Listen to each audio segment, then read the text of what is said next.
47. But we're 2 years into what will ultimately be 7 years worth of devastating famine. So the brothers have come and have bought food from Joseph, as it would happen, and are about to head back. But Joseph had set them up for the second time. He has, first of all, left their money, or put their money back into their belongings, their packet, their baggage, so that it's going to seem to them as though they have unwittingly ripped off the Egyptians again. We've got the food as well as the money we were supposed to have spent on the food. They're going to think that we stole from them. And as we talked about last week, that's kind of almost a folkloric, almost a fable type setup that you have. This kind of, it almost begins to feel like cursed money. They had gotten this sum of silver for selling Joseph into slavery, and he eventually goes to the Egyptians. And now it's as though they're trying to pay that back. We can't get rid of this silver that we're using almost to atone for our sin by proxy. We're trying to buy food back. We realize now we've done something wrong. God is doing all of these things to us because we did this wrong thing back so long ago. And we can't get rid of this silver no matter what we do. It just keeps manifesting itself back in our bags. But Joseph also had placed in there a cup of some kind of significance. I'm not exactly sure what that significance is based on the text there being used for divination or something. At any rate, they weren't supposed to have it, and they do. So Joseph sends his men. They apprehend all of the brothers and say, according to their own plan, if we find that cup in somebody's baggage, he's going to be slave in Egypt, and the rest of you are free to go, but we're keeping him because he's been bad. Judah then intervenes, and kind of catching up to where we left off. Judah has his shining moment, his time to, not that you can repay for years lost or anything like that, not a pure transaction, but he's getting the chance to undo what he did first, to make the right decision this time. It was Judah, those 22 years ago, who had made the decision, we won't kill Joseph, sell him into slavery. And now here he is with a rather similar chance put before him. You can let your brother be a slave in Egypt. You can do something to stop it. You can offer your own self. You can offer your own life, maybe. And that could be what Judah thought he was facing all those years ago when the other brothers are saying, yeah, kill him, kill him, kill him. Judah might have been thinking, I don't know if we want to kill him, but if I act too eager to stop this, and if I act like the Boy Scout, maybe they're just going to kill me too, and we'll both be dead. Well, he didn't take the opportunity then to do anything to intervene on Joseph's behalf other than at the very least sparing his life. But now with Benjamin facing slavery in Egypt, Judah has the chance to go to Joseph and say, take me instead. I promised my father nothing would happen to him. He's under my care. He's under my responsibility. I can't let anything happen to him. You don't know what this would do to my father. As we mentioned last week, a consideration that Judah did not make the first time because Jacob has been inconsolable for 22 years over the supposed death of his beloved son, Joseph. Now he's got a chance to actually consider his father and say, I can't do that to him all over again. He's going to make the right call here and end up redeeming himself of a long ago wrong. So we end up finding, as chapter 45 begins, the third and kind of climactic instance of Joseph being unable to restrain himself in his weeping. He wept twice previously. First, when he perceived that his brothers were guilty over what they had done. Secondly, when he was able to see Benjamin, his only full brother among these men. And then now when he sees Judah making this really pretty beautiful plea on behalf of Benjamin and his life and safety. So Joseph is going to finally reveal himself. He first has everyone leave. It's, I don't know, almost a comical note between verses 1 and 2. He wants privacy, it seems. He wants everyone to leave so that they don't see what's about to happen. And then verse 2 tells us he was weeping so loudly, and this became just kind of such a scene and a spectacle that all the Egyptians heard what was going on anyway. It was something he didn't really get any privacy in, I guess, but he wants the room to himself and his brothers This group of 12 is now being aligned back together again in fullness. And he says to them plainly, I'm Joseph. He asks first about his father. And as this continues, as this discussion continues, pay attention to the brothers' reaction. How are they feeling as all of this starts to unravel, as these events start unfolding? What's the brothers' perception of things? Okay. I think the New King James uses the word dismayed. They were dismayed in his presence. They couldn't answer him. Can you imagine, just trying to think of what your response would be? I guess you'd start, first of all, probably with disbelief. I would, at least. You've thought that he was dead or, at the very least, probably rotting away, doing backbreaking labor somewhere in Egypt, or who knows what? Who knows what's been going on with Joseph for the last 20 years. But this is also a man speaking to them now that isn't a stranger. They're not just walking down the street in Egypt and a guy jumps out of an alley and he goes, hey, it's Joseph, I'm alive. And they go, oh, wow. And it takes a second, but then you recover and you think, oh, well, okay, this is great. This is Joseph. Think of and remember how Joseph has been portraying himself to them this entire time. We've noted several circumstances where Joseph displays extraordinary knowledge, and he displays a lot of power.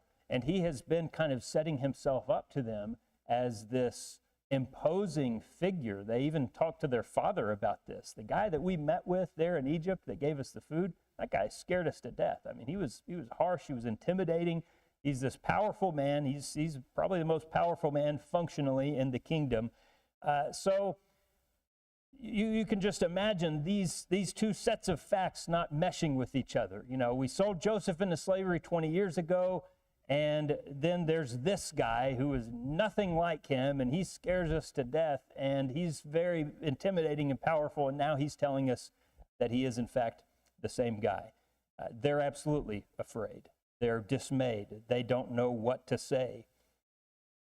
Joseph, for his part, and you get kind of a lengthy speech beginning in verse 4, relative to how many things you would think would be going on. Joseph begins talking to them and tries to give them every reassurance that I know what you guys are probably thinking, and don't worry about that. This isn't how those things are going. You're not going to the headsman right now. You're not going to be thrown in jail. That's not what kind of reunion this is. Come near to me, he says. And they gather close to him.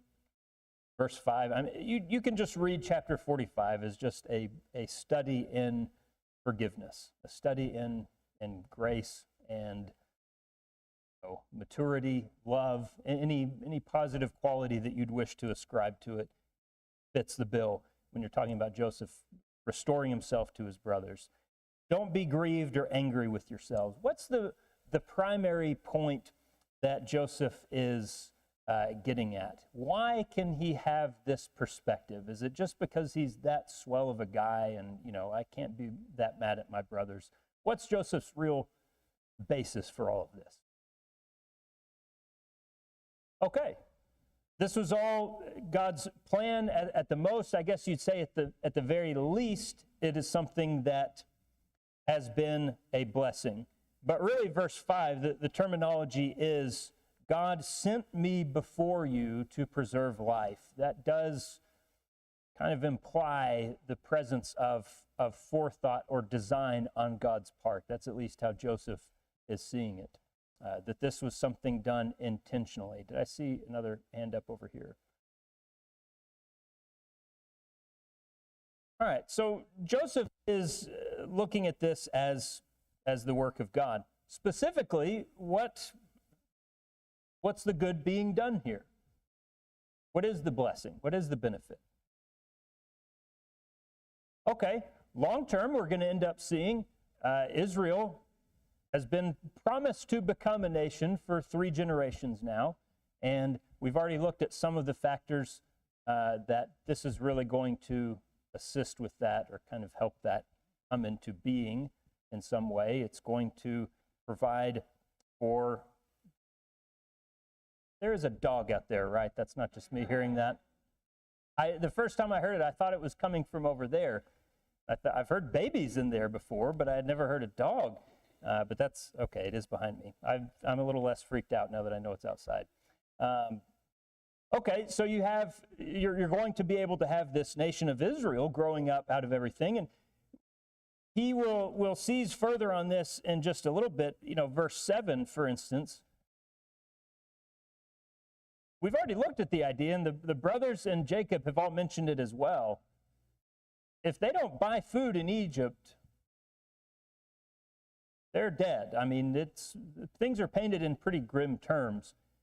It doesn't really seem like they're exaggerating. It doesn't seem like they're being melodramatic when the various people in these chapters talk about, there's no food anywhere else.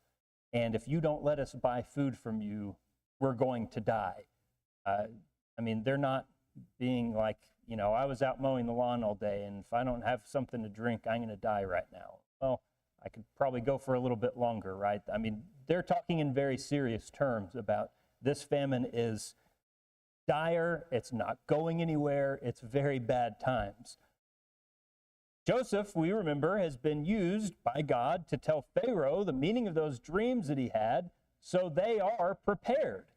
They, in this great, very rare example of God revealing something through a prophet and a leader saying, that's a good idea. I'm going to do what God wants us to do because he told us what was going to happen. Pharaoh finally does that, or again, this kind of exception to the rule where Pharaoh listens to a spokesman for God, and they are prepared. They've stored up 7 years' worth of extra, and now they have the surplus so that they will live. God is not only helping all the other people around and all the people in Egypt and everything like that, but this family is dead if Joseph has not gone here, if they're not prepared for the famine. A lot of other people are suffering, but it sounds like Israel and his posterity would be just gone, that they would not have survived what was coming to them, apparently, if this had not happened this way. Any other ideas or thoughts there on what Joseph has really been able to do through this? We're going to get a little bit of a sense later on as well. I know this kind of will all be undone, I guess, in the Exodus story. But, Joseph, again, just hasn't been in Egypt, and he's not just a guy who knows where they can find food or something like that. He is in very high position. He's been prospering. He's been blessed. When they come to Egypt, all of them, and that's going to happen in chapter 46, 47, they are going to be set up in a kind of ideal position, and they'll be able to continue prospering. They're going to keep their herds, all these sorts of things, and they're kind of elevated to a place of honor. The same way that God told Abraham, going to bless those who bless you, curse those who curse you. This family goes through hardship, they face difficulty, but God is with them in a real way, a tangible way. And so that's going to continue, not just in their not dying of starvation, but they're going to prosper. They're going to kind of come out ahead through all of this. And we're going to see the relative luxury they're able to exist in for the remainder of Jacob's life, at least, and persisting for a little while afterward, we assume, until you have a new Pharaoh. Anything else there to mention for you? Yeah, Julie.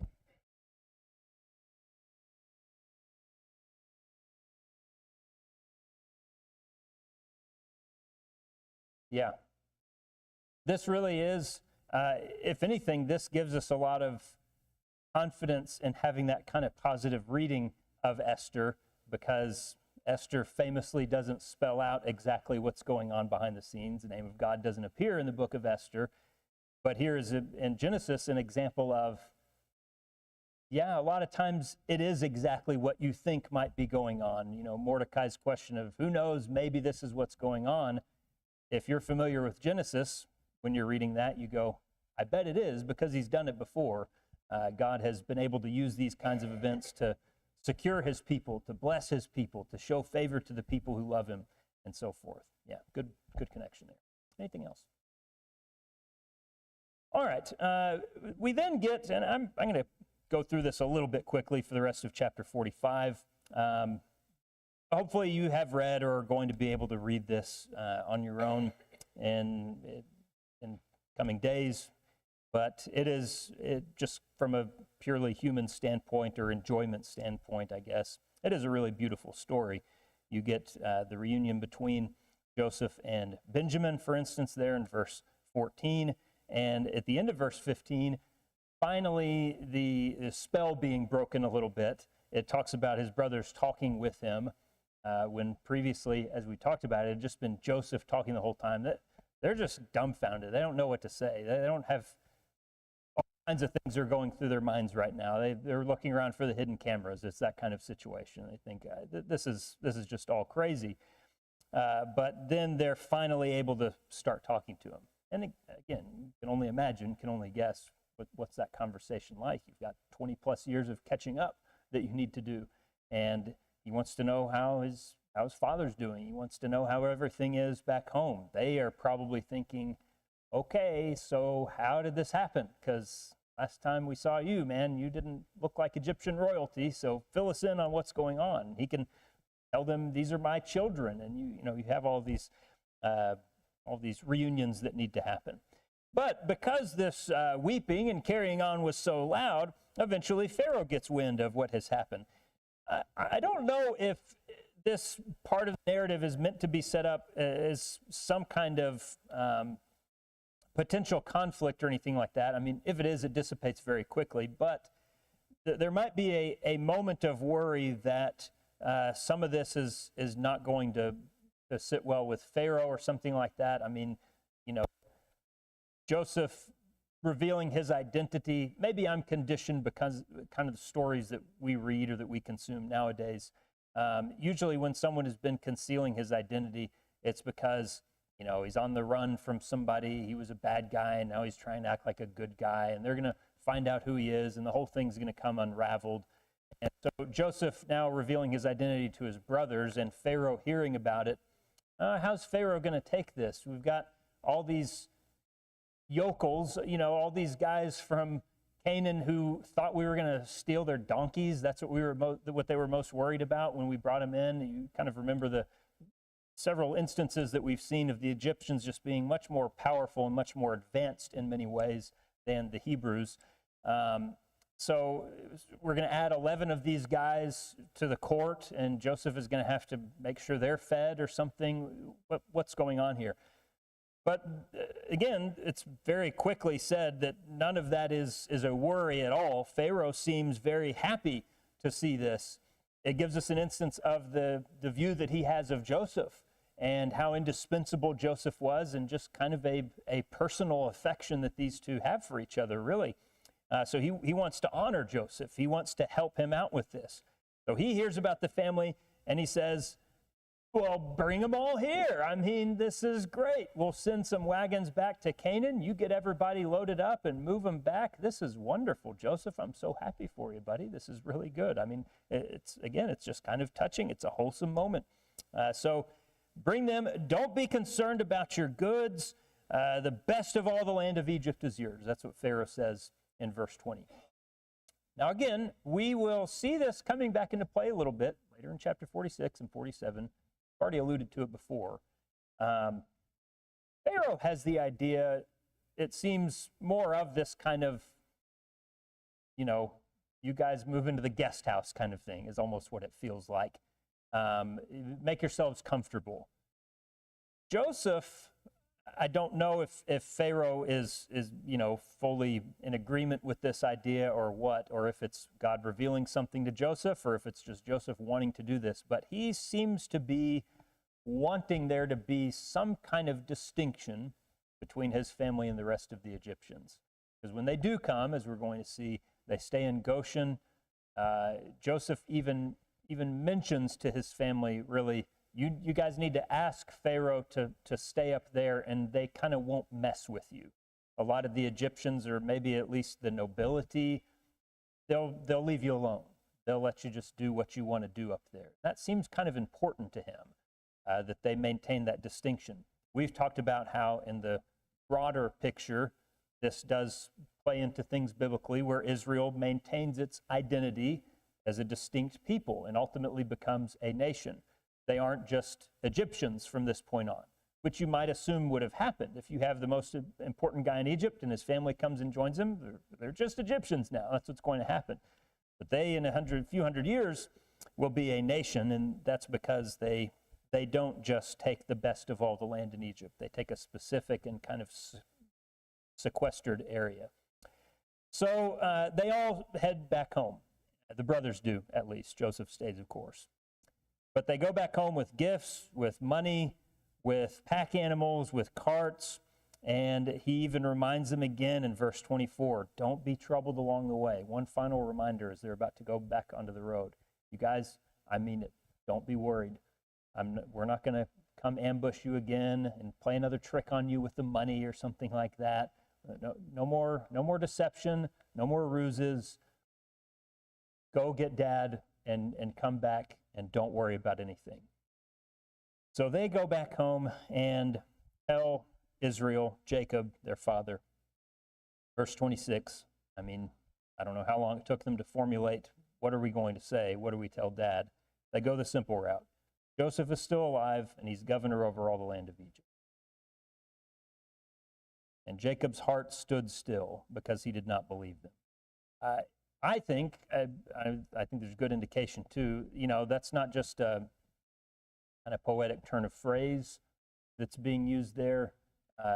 It seems like, and we'll see indications of it later on, Jacob is by this point getting pretty frail. He's been for a long time, for 22 years now. He's been talking about his death.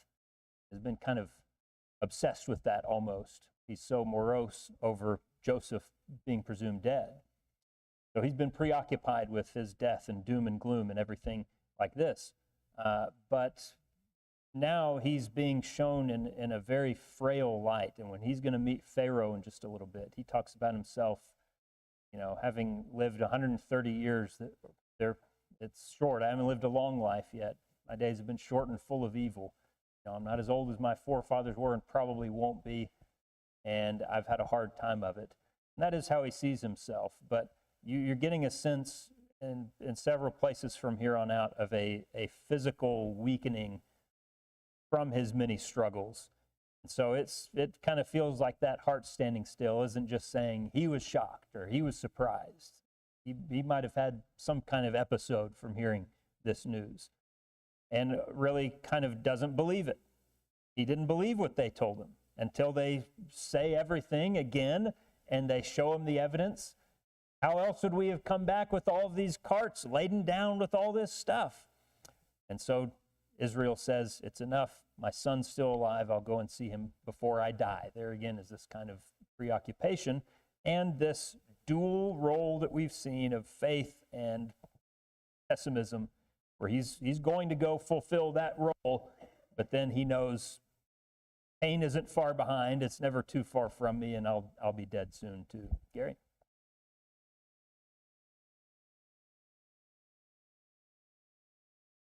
Mm-hmm.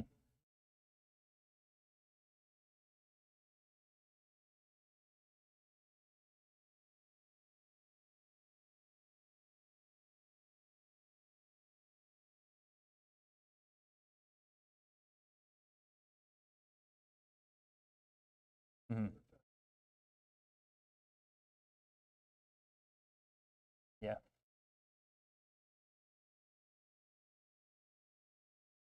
Yeah. No, he's looking at months on the road, and maybe a difficult road, and without a great, readily available means of getting supplies and food. That's why we're going to Egypt in the first place. We don't have anything to eat. Of course, they've brought a lot of that back with them, but he's got a difficult journey ahead of him. The brothers have already done it, countless times. It seems like by this point, those poor guys have been going back and forth. But this isn't just an easy thing to make a quick jaunt back down to Egypt. So that's really where chapter 46 begins, unless anything else on chapter 45. Yeah, Ron, go ahead.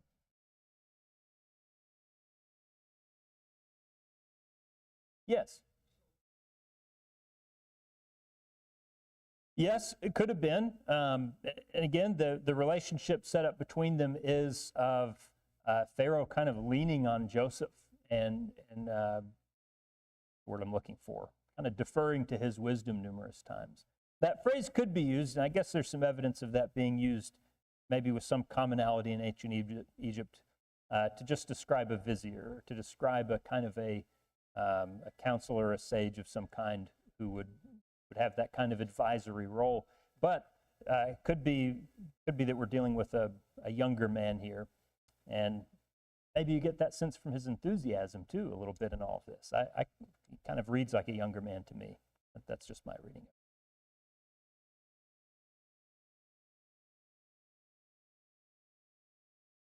Oh yeah, no. Again, everything that Joseph has done up to this point has only worked in favor of Pharaoh, and that'll continue on well into chapter 47 at least. We're going to see he's a big fan of Joseph. Joseph has only helped the kingdom of Egypt and Pharaoh personally. All right, chapter 46 begins, verse 1. Israel took his journey. Some translations read that he journeyed onward. It's kind of a rare verb to use there to describe the beginning of a journey. It sounds more like a story that's being picked up halfway through. He journeyed onward. It sounds like you're starting day 2 of a trip. You know, you stopped to camp somewhere, and then the next morning you journeyed onward. This is an interesting thematic way to begin this part of the narrative, this kind of last stretch that we're getting towards here. Jacob has been seemingly in one place, or generally in one place, for a very long period of time. But what are the patriarchs known for? Going back to Genesis chapter 12, what does Abraham do? What does Isaac do? What does Jacob do? Some whispers, all right, they talk to God, Mike. They make sacrifices.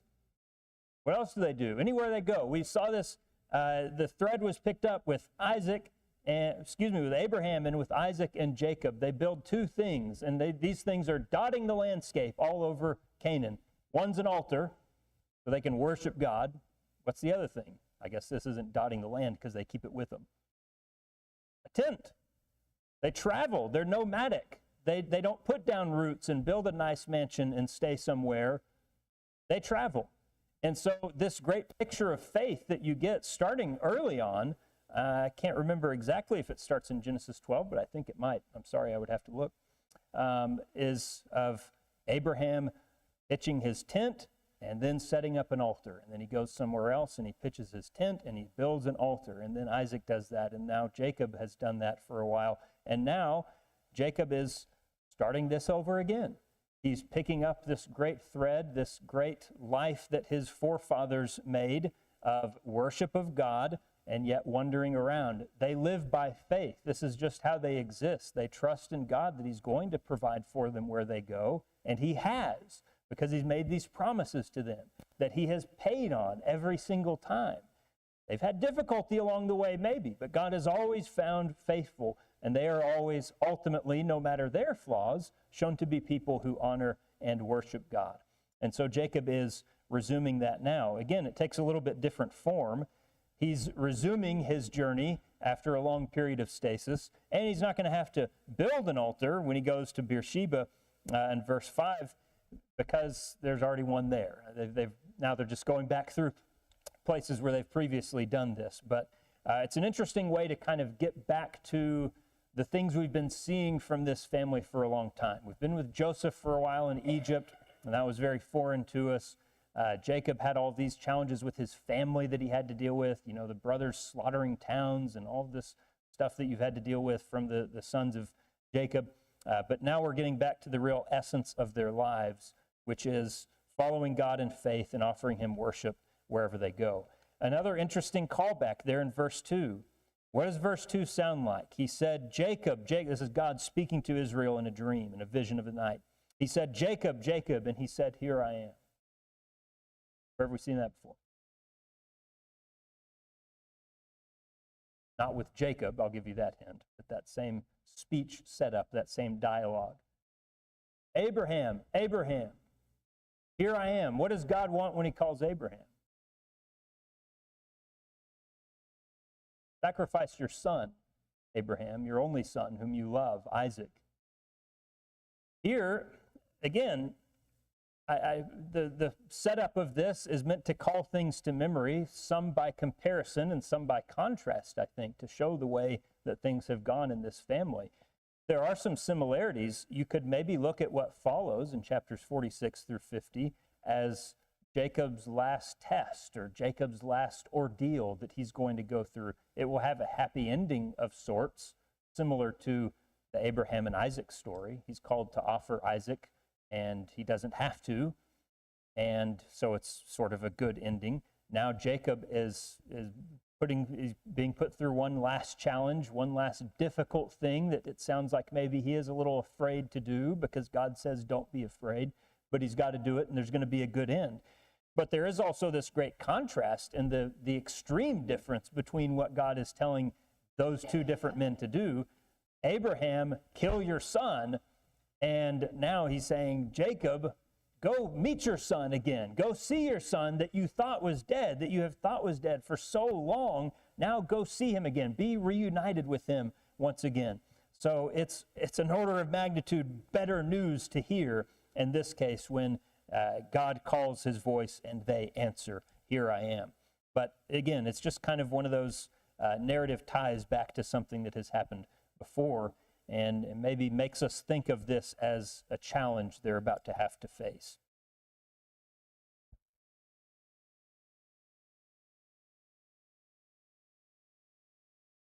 That's hard to say. I guess it'd be impossible to say. It's very easy for me to think, at least, that story would be one the kids would have told and would have heard about.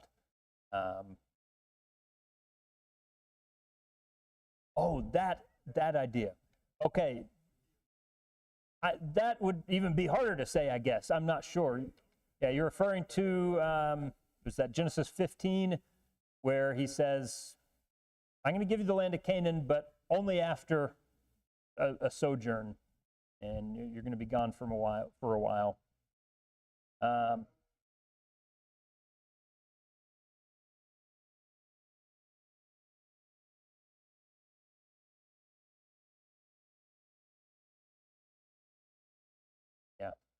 Yeah, I don't know how much of that would have been passed on and would have been clear in their minds that this, and that maybe that could account for some of the fear. If we are all being moved, all of my descendants are being moved somewhere that's strange and that's foreign, that sounds kind of like that prophecy that we've been told about.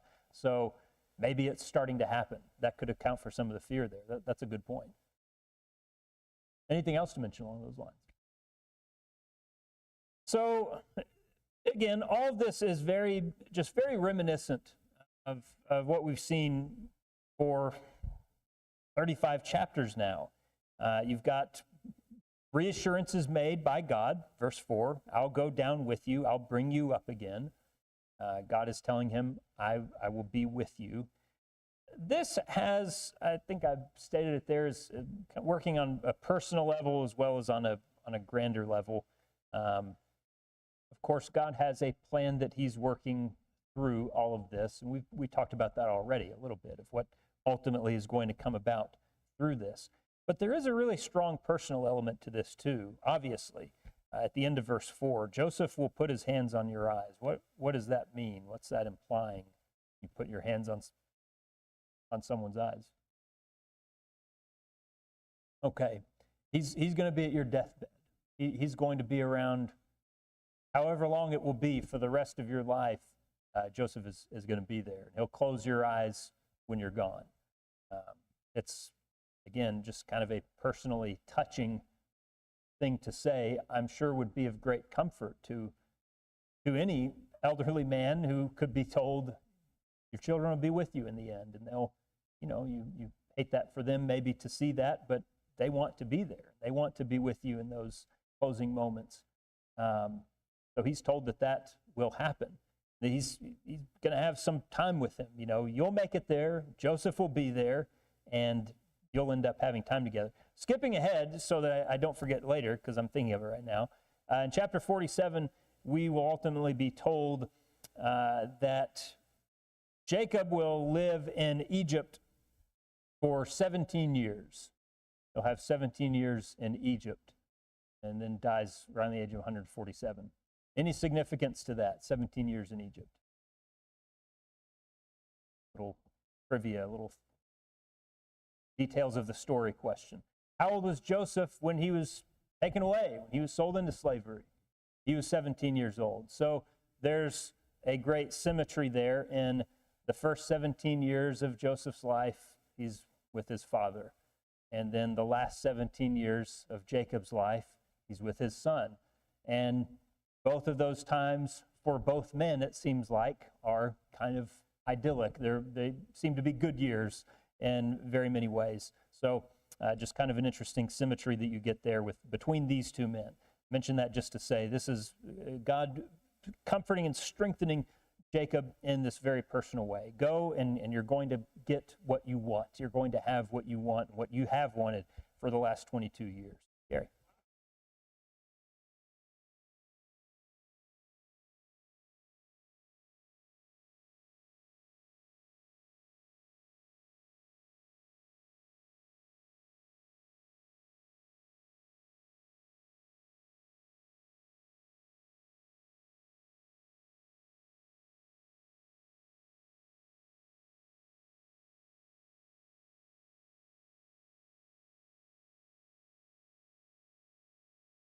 Yeah. Yeah, and again, it's been that way for his whole life, and it's been shown true numerous times and in several different ways. Despite any of the hardship, and we'll see that in a minute, Jacob has prospered. Jacob has been blessed by God greatly. Really, we see that in the part of the text. I thought I might scare you a little bit and say we're going to read verses 8 through 25 together in chapter 46. I'm not going to read all those names together. I know that's when people's eyes start rolling back in their heads. But you get a list of the 70 people or so who are going to go. This is a big family, isn't it? I mean, you get a big family together now, and you kind of start thinking some of the same things that you think when you look at Jacob's family.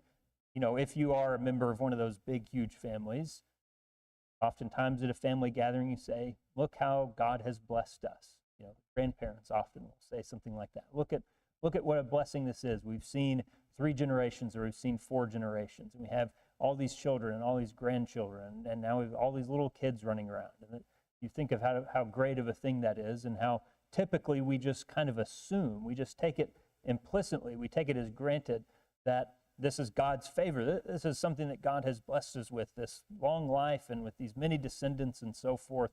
So Jacob and his people, when they make the journey, you've got dozens of them. I mean, this is a large family that you have, and of course they're only going to grow exponentially after they get there in Egypt.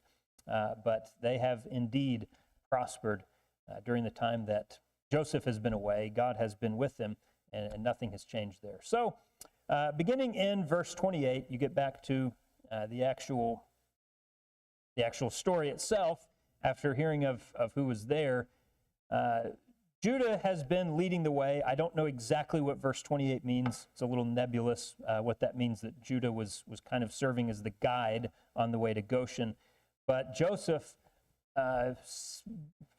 straps up his chariot, harnesses the horses to his chariot out of his excitement to see his father, and goes to ride to see him. There again is just one more note about the Egyptians' power. They don't have chariots in Canaan, not at this point in time. This may have been the only time Jacob would have seen a chariot in his life, when Joseph arrives, and probably an impressive one to see him. But he meets his father and falls on his neck weeping, and Israel for a long time is once again speechless, it seems. He doesn't cry himself. And finally we'll say to Joseph in verse 30, now I can die in peace, essentially. Now I have the contentment of having seen my son again. I've seen your face, and you're still alive. I probably should stop there, but we'll move just a little bit into chapter 47. I want to note a couple of things from there, and really it kind of continues in one vein throughout this. Okay, perfect. David is going to take the rest of our time that I wanted to use on chapter 47. Oh, go ahead. Are we talking about numbers of people? Yeah, Stephen, right. Yeah, Stephen's reckoning in Acts chapter 7 is a little bit different. If you look at, I guess, different versions, different manuscript traditions, and look at the Septuagint or what all you have going on, maybe you've got several different figures that are being used or several different ways of arriving at those figures. My personal feeling and what I most think is going on is that when the Genesis writer is talking about 70 people, he's using a round number, he's using a thematic number to describe a kind of complete group of people, a fullness of people. 7 is that number of completion. It's the number of days in the week. It's kind of a divine number in some ways. And then 10 is often used as just a multiplier, really, but you've got 10 sevens. You've got a full complement of people, a bustling household of descendants. You've got a fullness of perfection. And so maybe there were exactly 70, and Stephen's counting a different way. You know, there's a lot of debate about, well, so does Jacob himself count? Are we counting Joseph's kids? You know, they'll be with him after we get there, so forth. You can move the numbers up and down in several different ways. But I think the primary point in why Genesis writer would get to 70 is just to say everybody was there who was supposed to be there, and they had prospered. They had really grown to this full household. The way we kind of think of 2.5 kids and a dog and a cat or something is sort of the way of saying, you know, yeah, perfect classic American family. This is 70 people. Everybody's there who's supposed to be, and they've benefited greatly. So that would be my personal answer to that potential difficulty or discrepancy.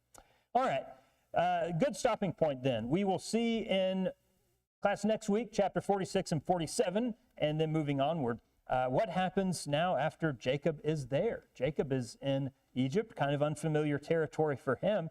How's the meeting with Pharaoh going to go?